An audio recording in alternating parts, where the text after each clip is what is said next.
या देवी सर्वभूतेषु माँ सिद्धिदात्री रूपेण संस्थिता नमस्तस्यै नमस्तस्यै नमो नमः। माँ सिद्धिदात्री आप सभी की रक्षा करें।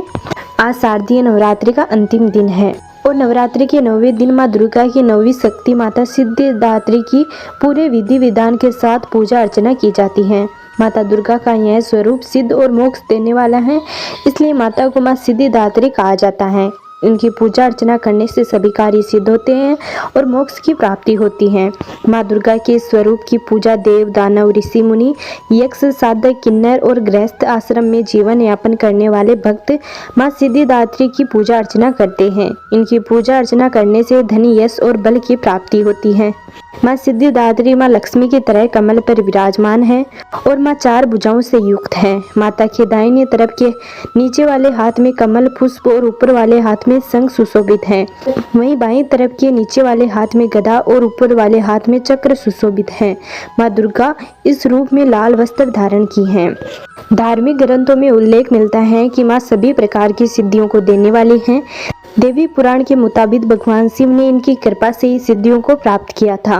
इन्हीं देवी की कृपा से भगवान शिव का आधा शरीर देवी का हुआ था। यह देवी माँ लक्ष्मी के समान कमल के आसन पर विराजमान है। माता के हाथों में कमल, गदा, सुदर्शन चक्र, शंख धारण किए हुए हैं। 9वें दिन सिद्धिदात्री की पूजा करने के लिए नवान्न का प्रसाद और नवरस युक्त भोजन और 9 प्रकार के फल फूल आदि का अर्पण करके नवरात्रा समापन करना चाहिए। सिद्धिदात्री देवी सरस्वती का ही स्वरूप है। पौराणिक कथाओं के अनुसार अणिमा, महिमा, गरिमा, लघिमा, प्राप्ति, प्राकम्य, ईशित्व और वशित्व ये 8 सिद्धियां हैं। सभी देवी देवताओं, गंधर्व, ऋषि, असुरों को इनकी पूजा करने से ही सिद्धियां प्राप्त होती हैं।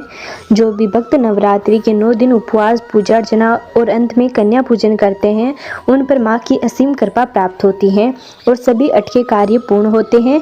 साथ ही घर परिवार में सुख, शांति और समृद्धि की प्राप्ति होती है। 9वें दिन माता सिद्धिदात्री को हलवा, पूड़ी, काले चने, मौसमी फल, खीर और नारियल का भोग लगाया जाता है। माता की पूजा करते समय बैंगनी या जामुनी रंग पहनना शुभ रहता है। यह रंग अध्यात्म का प्रतीक होता है। शारदीय नवरात्रि के अंतिम दिन ब्रह्म मुहूर्त में उठकर ही घर की पूरी साफ सफाई करने के बाद अन्य दिनों की तरह ही माता की पूजा अर्चना करें, लेकिन इस दिन हवन का विशेष महत्व रहा है। आज नवरात्रि का अंतिम दिन है, इसलिए माता की पूजा करने के बाद सभी देवी देवताओं की भी पूजा की जाएगी। लकड़ी की चौकी पर लाल कपड़ा बिछाकर माँ की मूर्ति या तस्वीर रखें और फिर चारों तरफ गंगा जल से छिड़काव करें। इसके बाद माता को पूजा सामग्री अर्पित करके हवन करें। हवन करते समय सभी देवी देवताओं को नाम की आहुति भी एक बार जरूर दें। हवन के समय दुर्गा सप्तशती के सभी श्लोकों के साथ ही माँ दुर्गा की आहुति भी दी जाती है।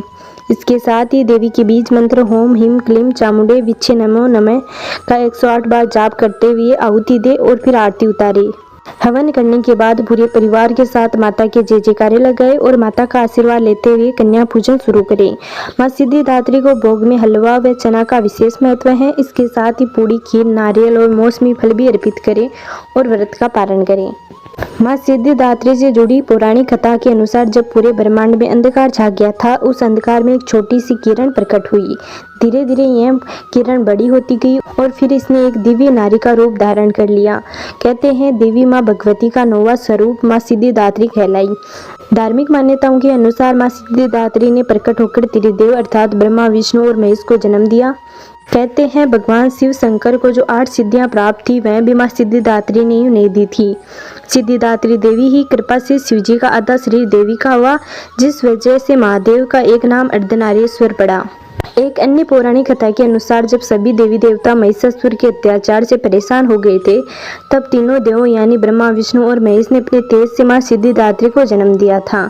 इसके बाद सभी देवताओं ने इन्हें अपने शस्त्र प्रदान किए और माता ने महिषासुर से युद्ध कर उसका अंत कर दिया। नवरात्रि की 9वीं तिथि पर कन्या पूजन करने का विधान है। कन्या पूजन में कन्याओं की संख्या 9 होनी चाहिए, अन्यथा 2 कन्याओं के साथ भी पूजन कर सकते हैं। कन्याओं के साथ एक बटुक भैरव भी होना चाहिए। कन्याओं को घर पर आदर सत्कार के साथ बुलाकर उनके पैरों को जल या दूध से धुलकर कुमकुम व सिंदूर का टिक्का लगाए और आशीर्वाद ले। फिर भोजन के लिए कन्या और लंगूरा को हलवा, चना, पूरी, सब्जी, फल आदि चीजें दे। भोजन कराने के बाद लाल चुंदरी ओढ़ाए और सामर्थ्य के अनुसार दान दक्षिणा दे। इसके बाद पूरे परिवार के साथ सभी कन्याओं और लंगूरा के चरण स्पर्श करे और माता के जय जयकारे लगाते हुए कन्या और लांगूरा को विदा करे। कन्या पूजन करने से माता की विशेष कृपा प्राप्त होती है और घर के सभी सदस्यों की उन्नति होती है।